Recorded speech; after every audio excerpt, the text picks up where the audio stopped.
Okay, I think we can start. Welcome everyone to this next seminar of the Research Commission.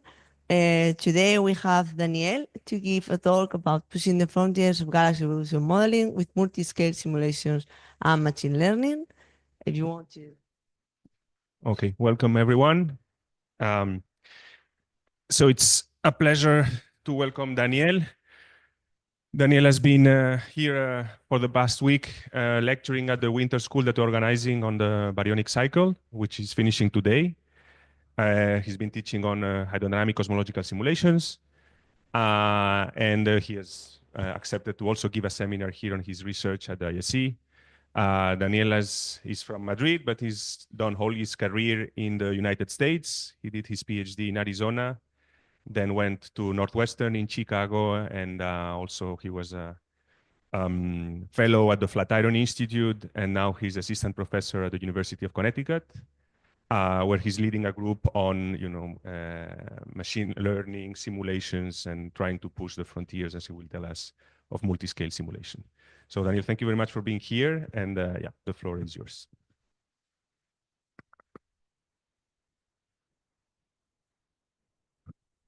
Great. Okay. Thank you so much.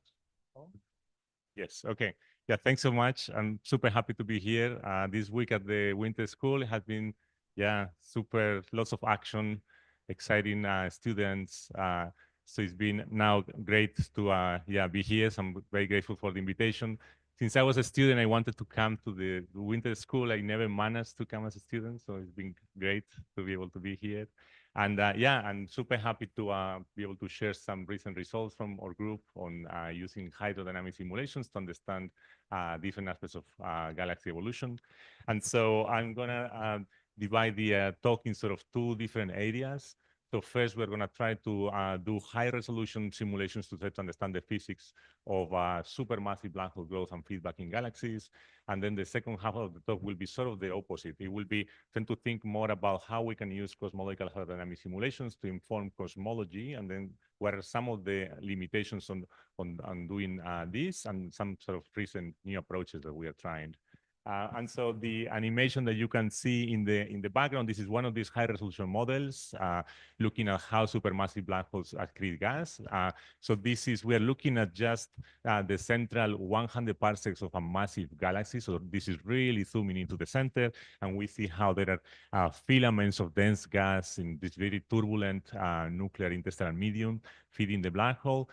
For context, the galaxy would be I guess of order perhaps like the entire building here compared to the screen. And then, of course, we have to also simulate the large scale environment where this galaxy is evolving, which may be the size of the entire island. And so we have to first so zoom out a little bit. In these types of simulations, we need to capture the large scale structure formation, and then try to bridge scales and try to account for as much physics as we can. And so this is the beautiful cosmic web that I'm sure you're all familiar with, where we have, I guess, dark matter halos as sort of these environments where these places which allow gas to sort of fall down and get to densities high enough that we can see the formation of stars. And so at the centers of halos, then we have galaxies forming. And then when we zoom in into galaxies, they're of course super interesting and complex objects. And so we can zoom in into individual star-forming regions. And then we see that very interesting processes related to the evolution of stars, and massive stars in particular can affect the properties of the interstellar medium through processes such as supernova explosions, radiation from massive stars, stellar winds. And so we need to also somehow model these processes in order to understand galaxies. And then zooming to the centers of galaxies, nowadays there's a lot of evidence that most galaxies host a supermassive black hole at the center. And so there are lots of interesting questions on how black holes grow at the centers of galaxies, what's the interplay between supermassive black holes and galaxies. And then black holes can, we also know, affect galaxies through processes such as large scale jets, radiation, powerful outflows. And so if we try to draw a schematic diagram for sort of the processes and feedback loops that we have to take into account, things get very, very complex. And so, for example, if we think of stellar feedback, locally in individual molecular clouds is regulating the local star formation and the next generations of stars, but then globally, supernovae can also launch large-scale galactic winds, which may have an effect, a global effect on the evolution of the galaxy. Stellar feedback can, in principle, also make an impact on the properties of the nuclear gas reservoir, and so maybe there is some coupling between stellar feedback and what the black hole is doing at the center. And then black hole feedback can sort of affect the properties of the ISM, also the host galaxy. The black hole itself can affect its own growth, and so there is these feedback cycles that we need to try to understand. And so many questions related to what is driving this co-evolution of black holes and galaxies. And then black hole feedback can be so powerful that it can have a big effect on the distribution of matter on much, much larger scales. And so really to the point that cosmologists then worry about the impact of this baryonic physics and processes like AGN feedback affecting the distribution of matter and clustering on larger scales. And finally, the environment can sort of feed back into galaxies. So galaxies are affected by the environment where they are living. So it's possible that this also has an impact on the evolution of galaxies. And so we want to try to model this in as much detail as we want, but just to motivate quickly the idea that black holes and galaxies co-evolve. So we have a range of different observations that indicate that this type of co-evolution. So in the local universe, we see these correlations between black hole mass and then stellar mass of galaxies or the velocity dispersion. And so this sort of suggests that there is some sort of co-evolution or co-growth between black holes and galaxies. Then in terms of global quantities, when we look at the global cosmic average star formation rate density as a function of redshift, that seems to also track very well the same quantity but for black hole accretion. So if you compute sort of the global accretion rate onto all supermassive black holes in a given volume, they seem to track each other as well, suggesting that there is some sort of connection. And then many interesting observations sort of providing links between for example, the stellar mass of galaxies and the central surface density of the stellar component, and then whether black holes are more likely or not to become active. And so AGN, active galaxies, tend to like galaxies that are more towards the massive N over here, and then with dense nuclear stellar distributions. And so, yeah, we want to model black holes and galaxies in a cosmological context. So there is a full range of models that we can use, and then making different levels, different approximations. And so in this diagram on the right, we have empirical models where basically you try to model a population of dark matter halos, and then you look at observations, and then you try to match them to sort of try to infer which galaxies grow in which halos. And so these models are very flexible, and so they can run very fast, and they're very efficient to sort of create mock galaxy surveys, for example, but they do not include explicitly the physics of galaxy formation. So going to the left, we attempt to include more of the physical processes that we believe govern galaxy evolution.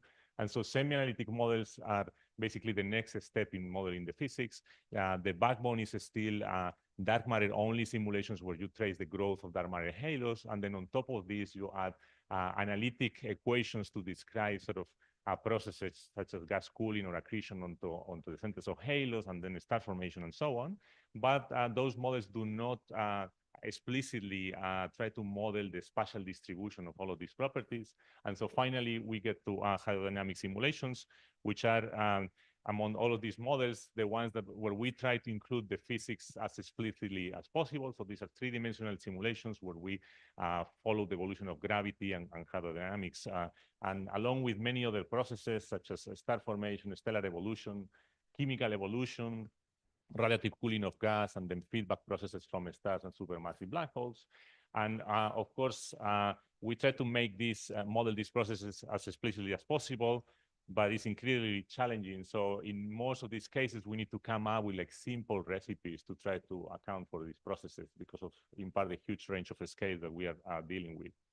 And so there are different types of cosmological simulations that we need to design for different questions. So just to set the stage, first we can think of large volume cosmological simulations where the idea is you want to simulate the statistical population of galaxies in a volume of maybe 100 megaparsecs, something like this. The resolution in these types of models is something like 1 kiloparsecs or so. which means that a lot of the physics like star formation, galactic winds, black hole growth, we need to implement subgrid recipes that are very often phenomenological models to try to parameterize these processes. And that means that there are many free parameters that control the efficiencies of things like the star formation, black hole feedback, and so on. And so they are excellent to model the connection between galaxies and the large scale structure, statistical populations of galaxies, but they are more limited in terms of predicting the internal structure and detailed properties of galaxies. So if you want to know more about the detailed processes inside of galaxies, then we have what we call zooming simulations, where the idea is you focus all of your computational power in a much smaller region of the universe, where you know that just one galaxy or a small group of galaxies is going to form. And then because you are focusing on your computing power there, you can afford much higher resolution. And that means that we can do a more detailed job at improving the modeling the physics. So we still need subgrid modeling, but then the higher the resolution, then the more of a chance we have that we can remove some of the free parameters and some of the uncertainties there. And of course, so a bit more explicit physics. And of course, the limitation is that then you don't have a statistical populations of galaxies. You are modeling galaxies basically only one at a time. So we only have a few examples. And then finally, I'll mention quickly sort of a new approach, which is really not a new type of simulation, but a new way of using them. The idea is going back to large volume simulations. So again, based on uncertain subgrid recipes with lots of free parameters. But then the idea is rather than trying to find the best fit parameters and then using that as the best simulation possible, the idea is to run many of these simulations vary the parameters that we think are certain. And then the goal of this is to basically characterize the uncertainties in galaxy formation physics for a given model. And then if we have enough of them, hopefully we can feed them into machine learning algorithms to try to extract information that is robust despite the uncertainties that we have. And so for this talk, I'm going to focus on the two extremes. So some recent simulations where we are increasing the resolution as much as possible towards the center to model black holes as explicitly as possible. And then the other extreme, which is this approach in the CAMELS project, where we are running thousands of simulations and then combining them or post-processing them with machine learning to try to make progress in cosmology. So moving on, the starting point for these high resolution simulations are zooming simulations with the FIRE simulation model. So again, these are simulating just basically one galaxy at a time. And then the resolution is high enough that we can begin to resolve the multi-phase interstellar medium. So at least we see that the stars are forming from the cold, dense phase of the ISM, embedded in a hot medium. So stars only form at high density from molecular and locally self-gravitating gas. And then we can, because again of the resolution, we can begin to implement the stellar feedback processes a bit more explicitly. And so we can couple energy, mass, momentum, metals on supernova, stellar winds, and radiation locally at the level of star-forming regions. And the idea is that rather than having free parameters that we try to tune to reproduce observations, the idea is as much as possible to try to look for the stellar population synthesis models, basically try to see, what do we know about the energy, momentum, and so on from stellar populations of a given age, metallicity, and so on. And then we try to inject the same amounts of feedback in the simulation and see what happens. And so I'm going to be focusing on supermassive black holes, so I'm not sure much on sort of how these simulations predict about more generic galaxy properties. But for us, this is going to be sort of a good starting point to then start to increase resolution even more. And so just a quick result from our FIRE simulations. So one interesting thing that we found is that stellar feedback at early times is very effective, so it's very vast at early times. And then the black hole is sensitive to this. So if we look at a few galaxies, then we look at the black hole mass versus the mass of the bulge of the galaxy or the stellar mass of the galaxy. Then the evolutionary tracks of galaxies evolving from early times down to Redshift 0, Redshift 1. Then we find that at the beginning, black holes are having a hard time growing. And so in these simulations, at least we see that very often stellar feedback is evacuating gas from the nuclear gas reservoir. And so the galaxy is growing, but the black hole is sort of waiting. And at some point, the gravitational potential from the stellar component becomes deep enough that then galactic winds can no longer evacuate gas from the center. And so in this simulation, that's the sweet spot for black holes to sort of catch up with the galaxies. when, again, the stellar potential can then retain a substantial gas reservoir. And so this can have some interesting implications for example, the mass scale at which we would expect AGN feedback to kick in, some interesting consequences, for example, for the rates of mergers between supermassive black holes, if you're interested in that sort of thing. And so in general, for understanding the black hole galaxy scaling relations. And yeah, absolutely. Yeah. Yeah.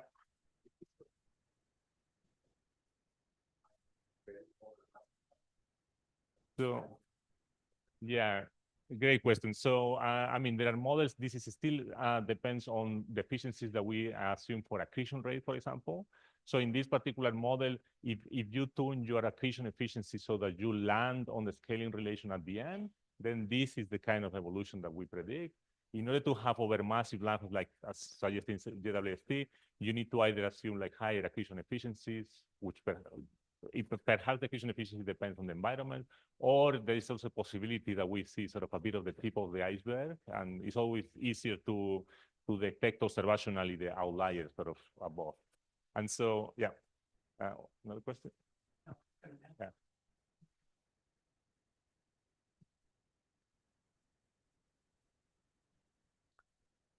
Mm-hmm.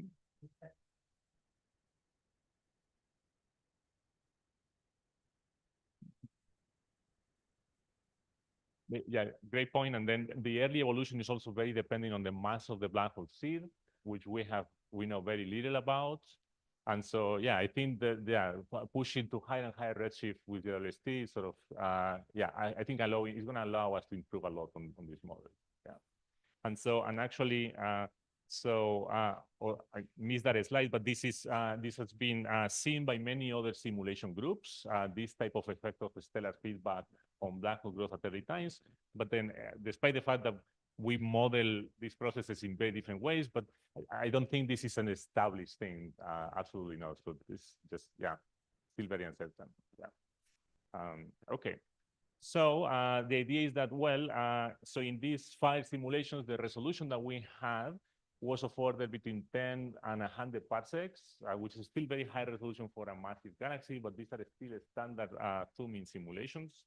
And so what we then decided to do is, well, can we increase the resolution so that we can measure more explicitly how much gas gets down to the black hole? And again, the idea is that even if we have a resolution of, say, 10 parsecs or 100 parsecs, you still have to parameterize. You need to make a guess for how much gas will get down to the black hole. And so, yeah, I guess my answer was not convincing enough for Mark.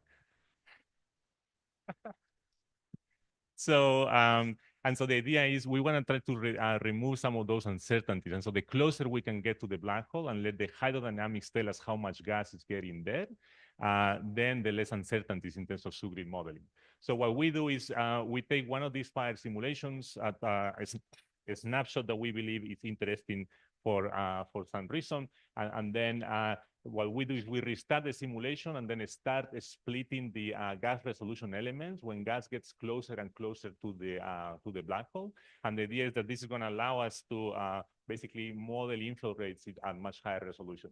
So I'm going to play a movie here where we are going to be zooming in. So this is showing the gas surface density distribution. We start on a scale of about a megaparsec. So here we see basically the cosmic web filaments that are feeding this central galaxy. And then we're going to see circles like this indicating every factor of 10 in scales that we go. And so, and then this is redshift 2, a halo mass of about 10 to the 12.5 solar masses. And this simulation was designed, these are not like random conditions. We wanted to try to understand how quasars get their gas. How can we feed black holes fast enough to explain luminous quasars? So this represent the conditions for this particular galaxy is basically at the peak of activity. And so we are zooming in over many orders of magnitude. And finally, we see here the location of the black hole indicated by the plus symbol here. And then forming these sort of parsec scale disks, basically on torus scales, where we can now measure explicitly from the hydrodynamics what is the inflow rate down to subparsec scales, as opposed to sort of making a guess for what would be the accretion rate based on larger scales. And so, and then the idea is, well, these simulations are extremely expensive, so the time steps go down to months, something like that. And so we would never afford to simulate the entire evolution down to redshift 0 at this resolution. But the idea is that we can restart simulations like this, starting from snapshots of galaxies at different redshifts. And so we think of this as numerical experiments to try to get a snapshot for just a few million years to try to then understand what's going on. And then hopefully we can run enough of them, then we'll be able to learn more about how black holes fit at galaxies with different properties. And so this is another view of the same type of simulation, but now splitting scales on different panels.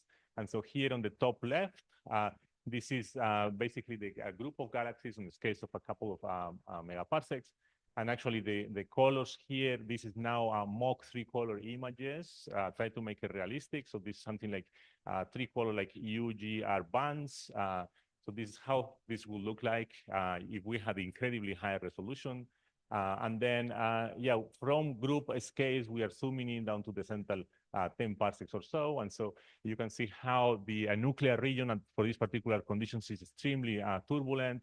The black hole is moving around because it's interacting gravitationally with very strong non-axis symmetries in the stellar potential and very dense gas clouds. So it's moving around.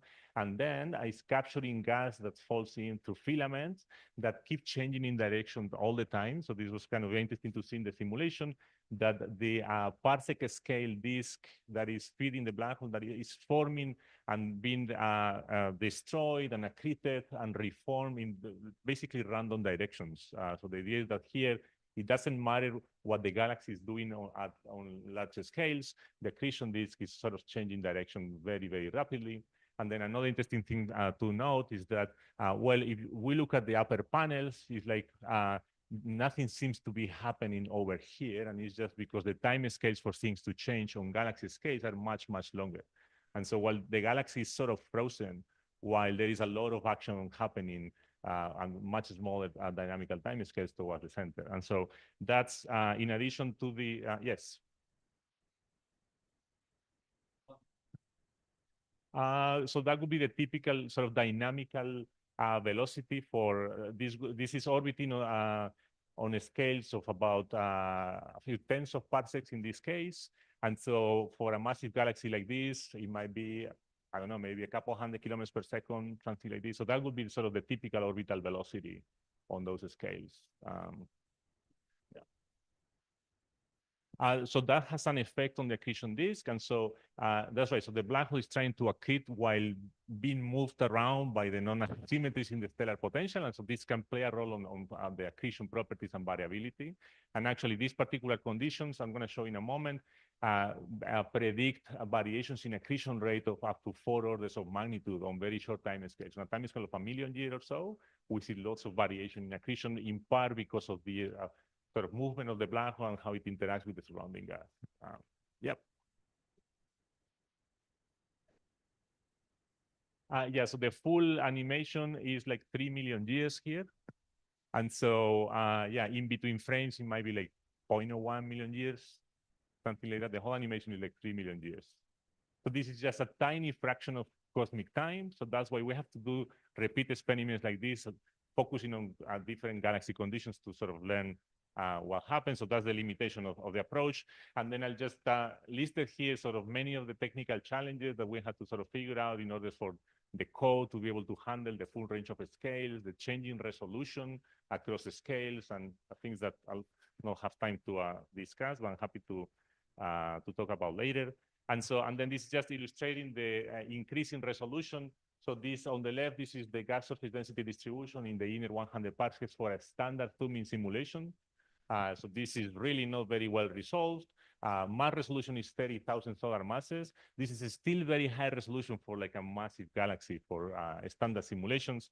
But now with the hyper refinement technique, this is the kind of resolution that we have. And so you can identify some of the structures. So there is some indication of like a spiral structure at low resolution, which now is fully resolved with this technique. And again, the idea is that now we can measure explicitly the accretion rate down to sub-parsec scales, so we can analyze more explicitly what the black hole is doing. So what we are going to do is, yes. Mm-hmm. Mm-hmm.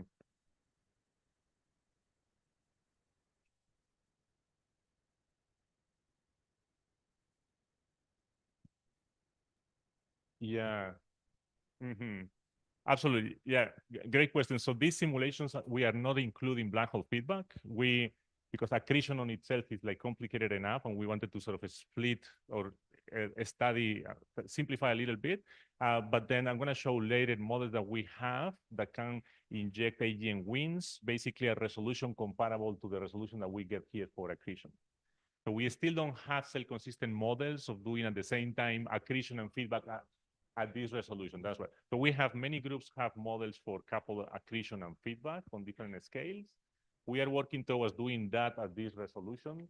For now, we have numerical experiments targeting either the accretion problem, angular momentum problem, versus on the other hand, what's the impact and coupling efficiency of AGN winds. So I'm going to show results of these two aspects separately, and then the goal, we want to combine these two to be able to make quantitative predictions at subparticle resolution about the interplay between inflow and feedback.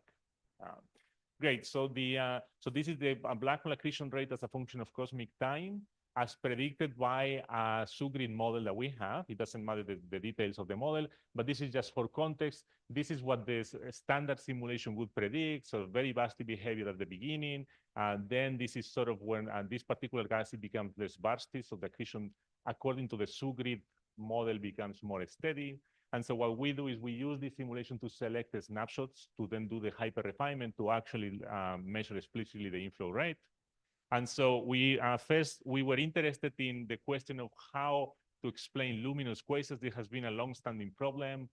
Quasars, given the luminosities, they accrete at 10 solar masses per year or even more. So it's a challenge to explain these inflow rates. And so we selected basically the galaxy at the point where we measure in the simulation the highest gas surface densities, very dense stellar component at the center as well. So this is indicated by the orange band over here. And then at the top right, this is the accretion rate versus time that now we measure explicitly at subparsec resolution. So there is no subgrid assumptions here. But of course, we have to consider that this is not the event horizon. We are still very far from the event horizon. So we should think of this as the inflow rate down to the accretion disk. And still many things can happen, but that's something. And so we were very happy to see that given these extreme host galaxy conditions, we were able to measure explicitly a sustained accretion rate of on average of about 6 solar masses per year. So basically, we are able to explain gas inflow rates enough to sort of power a luminous quasar. And this is what the black hole is doing. It's sort of moving. There is a super dense lopsided stellar disk on 10 parsec scales that is making the black hole sort of move around and be crazy. But then we thought, okay, so this was lucky. We got a quasar phase, but then, of course, quasars are very rare. So hopefully we do simulations like this with other conditions. Hopefully not everything turns into a quasar, because that would mean something is going wrong with the simulations. So now we did, okay, let's just move back in time just 40 million years, which is a tiny little bit again compared to the full cosmological evolution. And then it turns out that just 40 million years earlier, the galaxy conditions were very, very different. So the stellar potential was not as dense. And so this is the gas distribution on 100 parsec scales. The black hole is moving on larger scales. It's interacting with gas clumps with very different conditions. And the resulting accretion rate now is like totally different. So now on a scale of just a couple million years, the explicit inflow rate that we measured can vary by up to 4 orders of magnitude. So for us, this was like very, very surprising. This is huge variability on such a small time scales. In context, typical like viscous time scales that accretion, that disk modelers mention of the order of a few million years. So the inflow rate down to the accretion disk is varying faster than what many accretion disk models predict is the sort of the typical evolution time scale within the disk. So I think this poses interesting questions for how would an accretion disk react to a changing in the boundary conditions, the inflow rate of this magnitude. And so this would be a very luminous quasar at 10 solar masses per year in a very short period of time, and would become like an inactive galaxy like a million years after.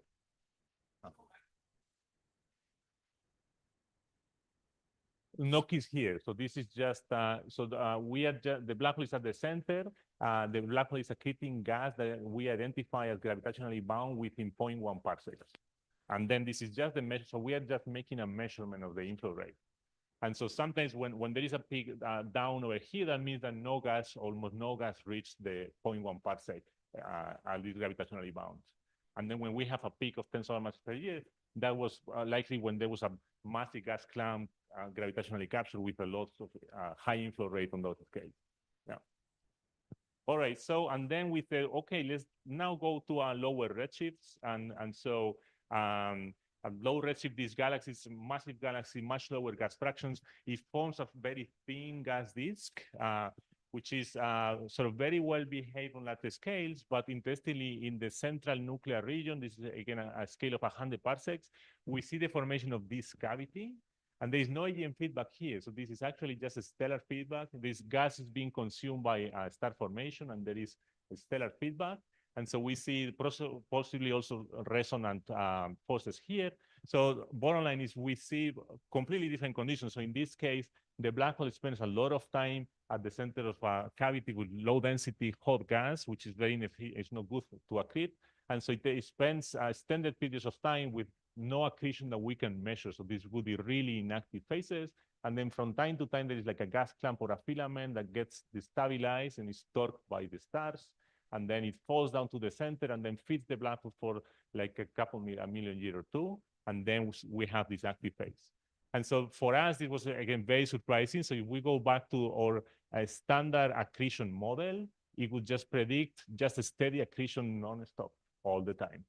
And so because of lower resolution, we don't even see that a cavity would form. We didn't even know. And so very interesting that just ISM physics, stellar feedback, and so on can impose a duty cycle on AGN activity.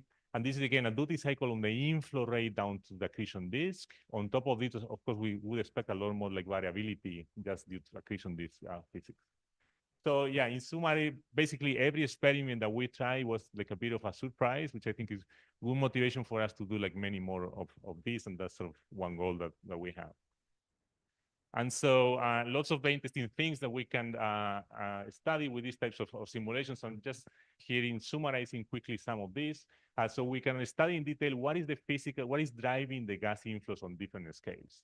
And so we can compare torques. So the problem here is what is removing angular momentum from gas. And for context, if you are a gas clamp on kiloparsec scales, on galaxy scales, you have to lose about 99.99% of the angular momentum to fall down to the black hole.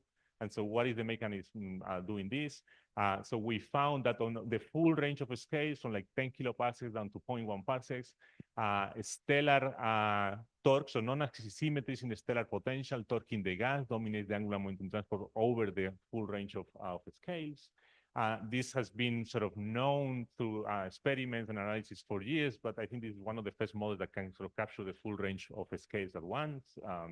And then we can study the connection between star formation and AGN activity on different scales. And so, for example, we find that on any scale, the inflow rate is about the same order as the star formation rate on those scales, which means that a lot of the inflow rate is being consumed by stars forming on those scales. So very important, if you're interested in the problem of AGN feeding, very important to include the stars, not just to provide the torques, but also because there's gas consumption by star formation. And then we've been looking at, does the star formation rate correlate with the AGNs? This is, I guess, a very interesting question to try to understand what's the driving the coevolution of black holes and galaxies over longer time scales.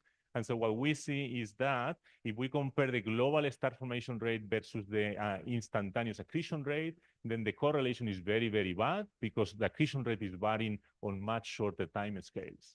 But if we compare the accretion rate averaging over longer time scales and then versus the nuclear star formation rate, there is a much better correlation. And so this can help us understand a little bit of the confusing results from observations or surveys of different types of objects, where there are some conflicting results in the literature when comparing the AGN activity versus the star forming properties of the host.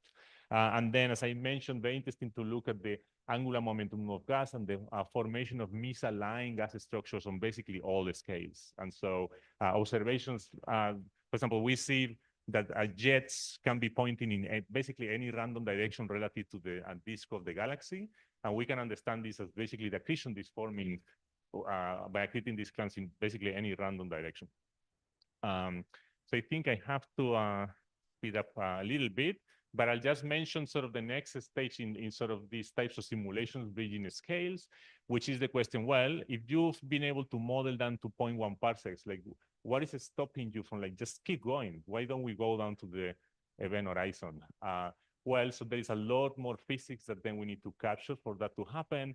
And then among other things, the previous simulations, we were still using the physics from the fire simulation. So basically the way we model star formation, stellar feedback, that was all assuming, for example, that each star particle that we form, it represents some sort of distribution of stars that have formed at the given age with a given metallicity. But at some point we reach so high resolution that we should begin to form individual stars as opposed to treating stars as like average stellar populations.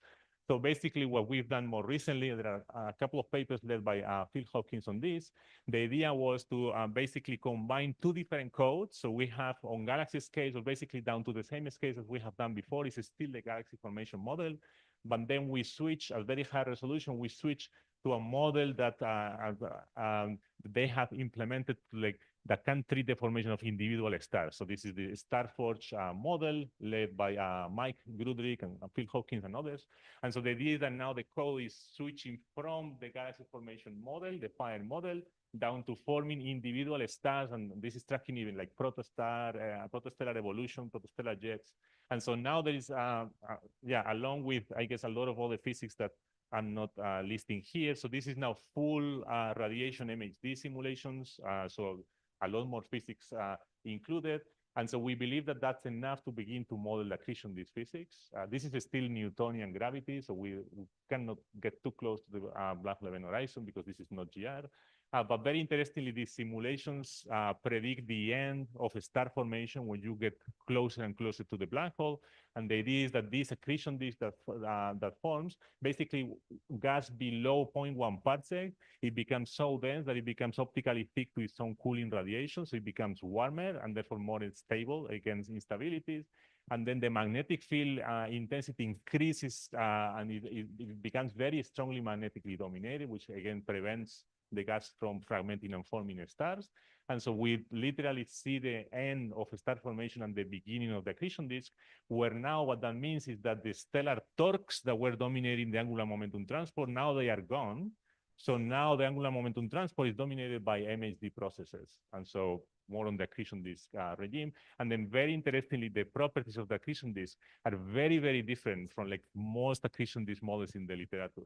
And I think one of the reasons for this is that when you standard accretion disk models that treat a lot of the physics explicitly in a lot of detail, they still depend on defining some initial conditions that have to be chosen sort of arbitrarily by construction. So typically you start with some sort of donut shape gas distribution. You assume some initial magnetic field with some geometry, some topology, and then you run and then see what type of accretion disk you get. But basically here the boundary conditions is the galaxy. And it turns out that this type of boundary conditions, huge inflow rates with very strong magnetic fields, basically wrapping around the black hole, those are conditions that have not been simulated before. And so it's just from the point of view of accretion disk physics is I think very interesting. So I'll now quickly share a couple of results on feedback. So all of that was like accretion. So now we have a separate set of models where the starting point is also a fire simulation, a standard fire simulation, but now we assume a constant accretion rate powering a constant rate of AGN winds. And so the novelty here is that the winds we are modeling by injecting new gas particles into the simulation domain, and then we can make those gas particles to represent the winds much higher resolution than the standard simulation resolution in the simulation. And so here, in these different panels, the gray background is sort of the standard gas, pre-existing gas in the simulation, from circumgalactic minimum scale down to the nuclear region. And then the color scale is showing basically the amount of AGN winds that we can track. And so we have the winds are here injected isotropically, just as the simplest assumption. But then the galaxy, the ISM, and so is basically collimating the winds. And so we see this formation of a large scale cone because the winds can escape more easily along the perpendicular direction. So lots of interesting work using this technique. And so I'll just highlight that because we know which particles are AGN winds, we can track how much energy they lose over time. which means we can study as a function of distance, as a function of time, what is the coupling efficiency between the winds and the surrounding gas? Because that's basically an open question. Is we inject a given amount of energy in AGN winds, but we don't know whether is this gonna destroy the ISM or is this gonna escape and couple all of this energy in the CGM? And I think the answer is this depends on many different conditions. So this depends on the intrinsic feedback efficiency that you assume. It depends on the properties of the host galaxy. And so we can look at quantities like what is the radial distance within which you couple 90% of the injected energy. And so that's sort of what this is indicating. And bottom line is things depend quite a bit on the conditions. And so when we impose uncoupling efficiencies in lower resolution simulations, we typically lose a lot of this. And so I think there is good motivation to sort of investigate better ways of parameterizing AGN winds. So very interesting questions related to the actual effect of the AGN winds. And there are some in simulations, historically, we've added AGN feedback because we need something to quench massive galaxies, otherwise they keep forming stars. But some observations suggest that AGN feedback could also be positive. So the idea would be that maybe AGN winds can compress gas that then may, and maybe the increased density because of this pushing by AGN feedback, it may actually enhance star formation rather than shutting down star formation. And so different observations that indicate that this process might be happening. And actually, Christina had a recent paper looking at correlations between outflow signatures in the nuclear region of a nearby galaxy, and then how it correlates with the ages of stellar populations, with some very intriguing correlation between the presence of very young stellar populations, right where the AGN wind is sort of pushing, suggesting a positive effect. But then at the same time, the winds might be clearing out the gas in other regions, meaning that there might be a positive effect happening at the same time as negative effect in other regions of the galaxy. So we've been using the simulation model that I described with the high resolution winds to study, are the AGN winds in our simulations positive or negative or both? I think the answer is both. So this is work done by my former student, Jonathan Mercedes Feliz. And then the idea is that basically globally in these simulations, at least for conditions relevant for like star-forming galaxies with active efficient, like basically quasar-like winds, the dominant effect is globally very negative. So if you make the winds strong enough, so this can shut down global star formation. But in some localized regions, we identify regions where the star formation efficiency might be higher with winds than what it was without winds. So the idea is that here we can do the simulation with winds and simulation without winds and compare that. And so, and then we've identified also some extreme cases of local positive feedback, like the case of this gas clamp that we are tracking like particle by particle. So this gas clamp indicated by the green points here, it just happened to be at the right location at the right time, so that when the AGN winds were pushing, they helped this gas clamp to collapse and convert most of its mass into stars in just a couple million years. So this is forming a very massive clamp of stars of about 10 to the 7 solar masses in a region as small as 20 parsecs. And that only happens with very strong winds. So we thought that was like interesting indication of positive AGN feedback. And at the same time, the winds are basically blowing up the rest of the galaxy. So globally very negative, but very interesting physics maybe happening in local scales. Then we've been also looking at the impact of AGN winds on the sizes of galaxies. So in these simulations, and that have been shown in other simulations as well, if you don't have AGN feedback, then galaxies become too compact, and so more than what we observed. And so with AGN winds, like what I described, that alleviates the issue by not letting star formation to occur in such a compact way.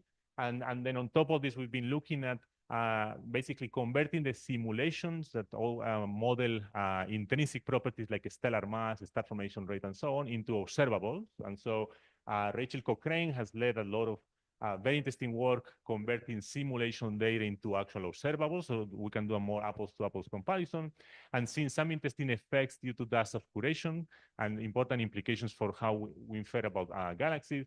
And so this example here is comparing in the middle panels how a galaxy looks like without AGN winds, the AGN winds, and this is on a B-band, basically optical wavelengths. And the idea is that so we have different versions. On the left, this is showing how the galaxy looks like if we assume that there is no dust. So this transparent model without winds is very, very compact. when we inject winds, the intrinsic size is larger. That's physically what is happening, what we wanted the winds to do. But then when we include dust and do the synthetic images with dust, then this very interesting effect happens. In the case of no-aging winds, there is so much dust at the center that we don't see any of the light. So all of the light that we see comes from the outskirts. So we would infer an actual effective radius larger because we only see the light from the outskirts. While when we have the aging winds on, intrinsically the galaxy is more extended physically, but there is much less dust in the center. So most of the light comes from the center. So we would infer a smaller radii. Sort of the opposite. And I think there are many effects like this that we have to consider when comparing simulations and observations. And I don't have time to get into any of this, but we are working now quite a bit on trying to make emission line modelings to try to do similar kinds of experiments. And some, I guess I'm totally running out of time. I'm supposed to end now, right? Is that's right? At 11:15, just, yeah. Okay, so, okay, great. So maybe if I can take 5 minutes, maybe. I'll try to just at least motivate the idea of the completely opposite approach that we are trying. So yeah, basically by increasing resolution and so on, we want to slowly approach the ideal case, the dream case for like galaxy formation, which is model galaxies and black holes sort of ab initio, trying to make things as explicitly as possible. Obviously, we are still very far from achieving this. But now let's think about the dream goal in cosmology. So that would be using as much information as possible from the CMB, from like galaxy surveys, to try to infer the cosmological parameters, using as much as possible the full information available. And so the problem is that these are coupled. So in order to understand galaxies, of course, that depends on the input cosmology that we assume. And then in order to extract as much information as possible, for example, from galaxy surveys, the more we know about the galaxies as traces of the large scale structure, the more information in principle we can extract. But there are two fundamental problems for this that I'm listing here. So one is that a lot of the cosmological information resides on a small scales that are then affected by all of these, I guess, baryonic physics that we still don't understand very well. So distribution of matter, how far it is agent feedback pushing matter and so on, or how galaxies populate halos. This depends on all of this messy galaxy formation physics. So this is limiting our ability to extract cosmological information from small scales. The other problem is sort of more practical. The idea is that you get normally we have our galaxy survey, we compute some summary statistic like a power spectrum, and then you compare the observed power spectrum versus a grid of power spectrum models where you have computed the same statistics changing cosmology, and then putting this in some sort of framework, you can do inference of your cosmological parameters. But by converting your data into a summary statistics, you are throwing away a lot of data. And so in principle, if we can extract more information without compressing the data first. So the approach that we propose in the CAMES project is to run thousands of cosmological simulations where we vary many of the parameters that control the efficiencies of sugary physics, like black hole accretion, feedback, all of this uncertain stuff. So the idea here is we don't care about the physics. We just want to characterize the uncertainties with a very large grid of models. And then the idea is that we can train machine learning models to extract cosmological information at the field level without having to compress the data first into a power spectrum. And then while doing that, we are hoping we can optimize the neural networks to also marginalize our uncertainties in baryonic physics while we are optimizing for the extraction of information. So basically, you are feeding the machine with input data that comes from simulations varying cosmology, which is what then we want to predict. And then we are also varying a lot of the uncertain physics. And then we can feed the raw data. You can do like the equivalent of a galaxy survey. You can feed maps, which could be the equivalent of like weak lensing surveys, for example. Any kind of data that you can extract at the field level, the machine is going to try to ingest this and extract what are the features that are best predictors of the cosmology, sort of ignoring all of the messiness of galaxy formation physics. So that's the idea. This has required sort of large number of people with expertise from like cosmology to machine learning to galaxy formation modelers. And so we are adding to this as many cosmological codes as we can, because the idea is none of the simulations that any of us produce the real universe. We are quite far from reproducing the real universe. So we want to build a large data set so that we can train models of different types of simulations and test how robust they are. And so, yeah, we're in the process of like adding more codes, more models, and so on. And so, because I'm like completely out of time, I'll just mention that there are many interesting sort of toy exercises that one can do. So we have lots of data available for which you can try to train neural networks to predict the cosmology as a function of different input quantities. So I'll just fast forward to just advertise that we can do things like try to predict cosmological parameters from the properties of a single galaxy, which is very controversial, work led by Paco Villescusa Navarro. I'll just finish by saying that all of the data we make publicly available as fast as possible. So if you are interested in accessing data, this is basically data similar to like the Illustris TNG simulation, the Eagle simulation, the Simba simulation. So we have many of these outputs, but then vary many of the parameters. And so data products include like the full snapshot data, galaxy halo catalogs that you can use to sort of try to make predictions with machine learning. And yeah, so everybody's welcome to access this. And yeah, I'll stop just by saying that I guess we need like many different approaches for different problems. And I think I'm excited of these two opposite regimes of pushing the resolution to do sort of more careful physics. Hopefully we approach the idea of removing free parameters, which there are still many. And then on the opposite side, do the total opposite. Just forget that we give up on the physics and we attempt to characterize uncertainties with the help of machine learning. So with that, I'll finish here and I'll be happy to answer any questions. Thank you.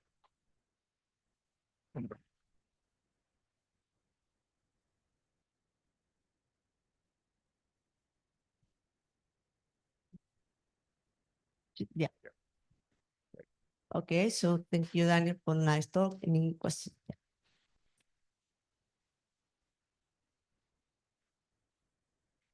Hi, thanks very much. It was a great talk. I have two questions, if I may.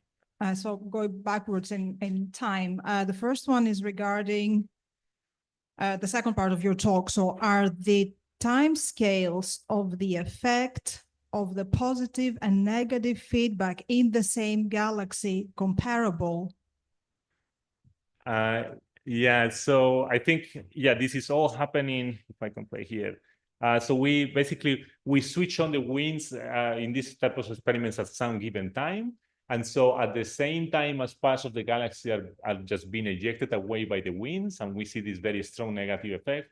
During the same time, some lucky gas clamps see an increase in their star formation efficiency. So it's sort of simultaneous, at least in these models. So we can literally identify regions where star formation has been shut down versus other like a small localized clamps where we see an enhancement in the star formation efficiency. So this often, what I'm showing in the movie, this is the extreme case of this very strong clamp. But normally what we see the formation of a cavity where you are shutting down star formation, but then at the edge of the cavity, we see sort of higher density gas, where then we can see higher star formation efficiency than what we would see if we switch off the winds. But it's always in these experiments, always a local effect, the positive feedback. Negative always wins for, at least for these conditions where we have a luminous quasar powering relatively strong winds and so on. So we will have to sort of do similar experiments, maybe with like lower luminosity AGN and so on, and see if there is any conditions where the positive effect might dominate. So for now, the negative effect is dominant in these models. All right. And the second one is, again, going even more back. There I may have gotten the scales wrong, so maybe it's a silly question after all. Mm-hmm. So the variations of up to order of, what do you say, four orders of magnitude in accretion, yeah. Do they have any effect on the stability of the accretion disk itself? Like, can they destroy the disk, for example? Yes, yeah, great question. So when we see here in the top left is that when the conditions for which we see these extreme variations of like 4 orders of magnitude on like a 1,000,000-year time scale. So if we were to zoom into this movie, the accretion disk, well, it's not like the real accretion disk, but like the parsec scale disk, sort of torus scales that would be fitting the actual accretion disk, is reforming over time, like being destroyed and reforming all the time. It gets consumed very quickly because of the very strong torques, but then the black hole is moving, so then there is no disk for a little bit of time, and then we have much lower accretion rates. And then we see like another gas clamp is captured by the black hole, and then the disk forms in like a new direction. So the disk is like super dynamic. It's like forming, reforming, and being destroyed or consumed like constantly for these conditions, which are sort of, these are very turbulent before the galaxy settle down onto like a stable stellar potential and so on. Thanks. So very nice talk. In the simulation with the agent feedback, do you have an idea, or did you measure it, the duty cycle of the AGN? Yeah, great question. So not here for in the models where we have injected the AGN winds. This is the simplest case where we assume that the accretion rate is constant during the quasar phase. Okay. So this is again, so semi-idealized experiment where we say we have a very realistic background galaxy, and then we assume that, and actually we choose conditions that based on the other simulations, we know there would be a quasar here, so at least we are informed in that way. And then we say, well, if a quasar lasts for like 20 million years, 30 million years, which according to current estimates is sort of reasonable, then we see what would be the impact of AGN winds during that period of time. But yeah, so in reality, we need to couple those two things combined. And so we could be in a situation where, for example, the duty cycle at low resolution in these experiments is sort of set by the cavity that forms and so on. So that would be a case when there would be AGN winds only switching on for like a couple million years, and then the AGN switching off. Or then I guess the quasar phase, one super interesting question is, you know, here we are predicting inflow rates that can explain a luminous quasar, but this is assuming that there are no AGN winds. So the question of, can the winds like blow up the like mini parsec scale disk, or can you sustain this type of inflow rate on subparsec scales, while the winds maybe mostly escape through like the polar direction, having an impact like farther out? So those are still open questions. Thanks. Thank you.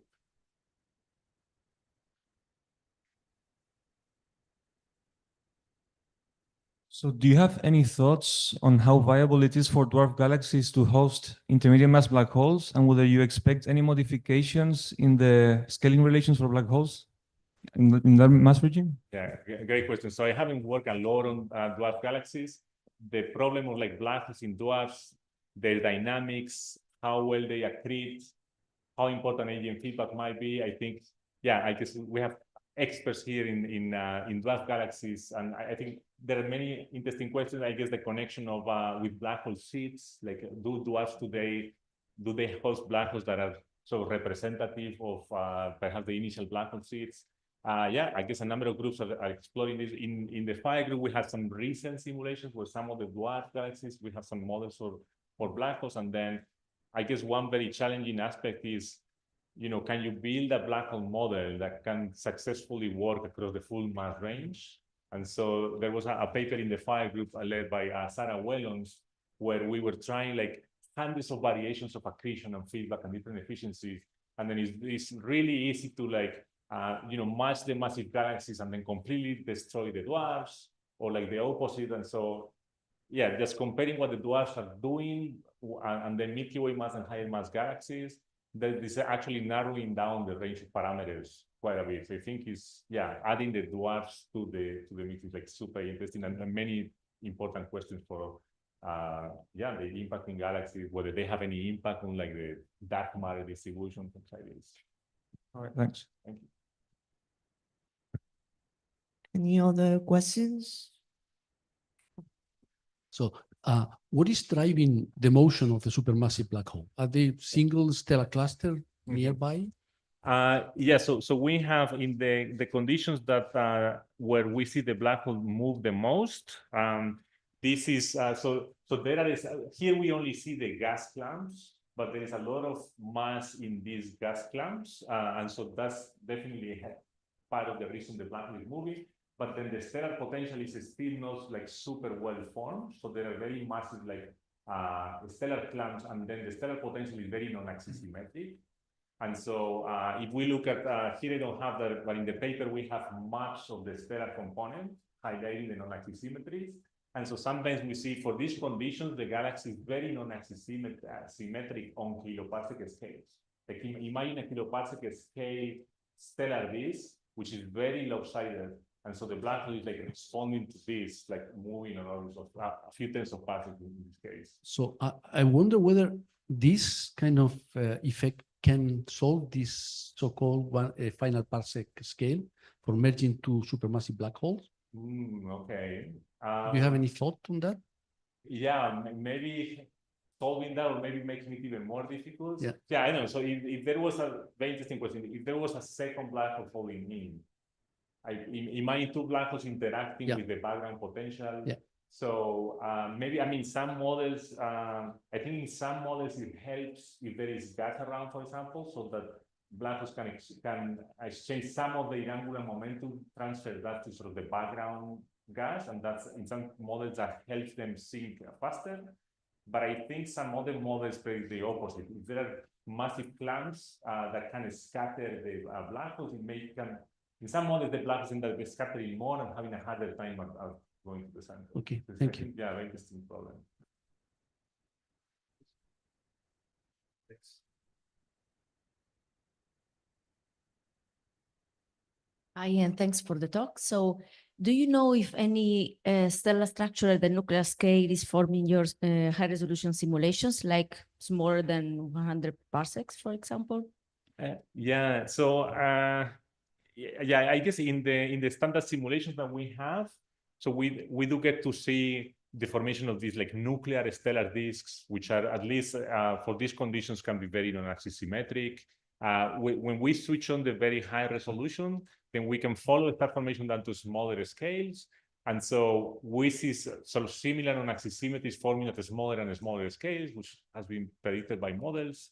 Yeah, there is a point where then we have to switch to forming stars individually. And then, so I guess, yeah, other collaborators are looking at things like, for example, what is the IMF, the initial stellar mass function, you know, in this regime where the interface between the ISM and the torus region and the conditions are very, very different from like average ISM. So many interesting questions there. But yeah, from the point of view of the torques from the stars on the gas, we see these sort of non-axis symmetries happening on different scales. And yeah, for these, for the cases where here we focus on the conditions that we believe are sort of the optimal to drive a quasar phase, then very dense stellar nuclear region is forming here. And actually, I should say, these conditions, because we are not including AGN feedback, the stellar densities are likely higher than what they should be. So this is still an open problem that we have, because in these experiments, to understand the inflow rates better, we are switching off AGN feedback. This is making the stellar potential deeper. So that's still the question of, you know, how would, if the galaxy had reached this point through earlier feedback episodes, how that would have affected the current like stellar nuclear potential. Yeah, anyway, so yeah, a lot more work to do. That's. Thank you. Okay, we have time for one last quick question.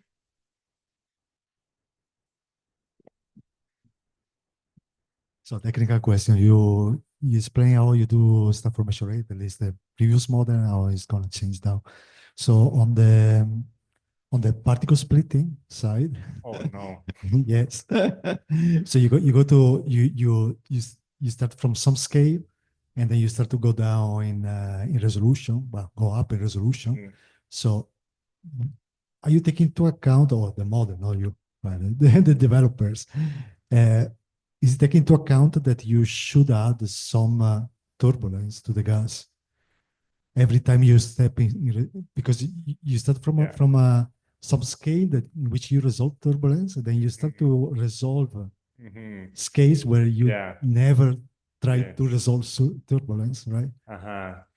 Yeah, so great question. So the idea is, yeah, for context, we begin with a simulation where the gas particle resolution is, for a massive galaxy, is imagine 10,000 solar masses, and then we define a radial profile where we say we want the gas resolution to be, you know, smaller and smaller and smaller as we approach the center. So this, we impose like an analytic radial profile for the resolution that we want. And then basically gas particles know how far they are from the black hole. And so they know when they are supposed to like split. And so, yeah, on the technical aspects, you have to make many choices for how to split the gas and so on. The choices that we made that gas particles are split in two, so factors of 2 at a time. And then you have to choose the direction of the splitting. So we have tried things like splitting in the direction of the density gradient, trying to maintain whatever information we have from the low resolution, try to maintain this. In practice, very similar results as if we split in a random direction. In terms of the turbulence, then we don't know anything about the turbulence below the resolution that we had, and so we haven't tried to make a guess. So in practice, what happens is the splitting, regardless of how carefully you make it, you are adding noise to the simulation. You are adding information that did not exist before. And actually, it looks very messy when the refinement is happening. So you can literally see the artifacts. But then the interesting thing about gas is very quickly, they're like mini shocks, and the gas very quickly readjusts to the new resolution. So you can think of this as all of these structures that then we see at high resolution. This is now a different gas. We don't know how things would look like before that. But at this point, the gas has relaxed to the new resolution. And so the hope is that we model long enough that now this is in equilibrium. Now there is no messiness of like changing resolution. But we have to throw away the initial. So the lucky thing is for nuclear conditions, the dynamical times are so fast that very quickly all of these artifacts are smoothed away. So for the gas, that's like a lucky break. For the stars, it's very different. So there's the question of what do we do with the stars? Do we want to split the stars? And so the answer is we try that, but then splitting the stars had the other difficulty that then stars are collisionless. So the noise that you add is going to be there forever in phase space. And so talking to like experts in dynamics, they would be, oh my God, don't do that. It's like whatever you do in phase space is going to stay there. For us, because we are worried about things are so messy anyway that I wouldn't worry as much. And so, but in practice, it's very expensive to split the stars. So we have some experiments. Yeah, anyway, lots of technical details. Yeah, thanks. Don't mind, we have already run out nearly 10 minutes, sorry. So let's thank Daniel again for the nice talk.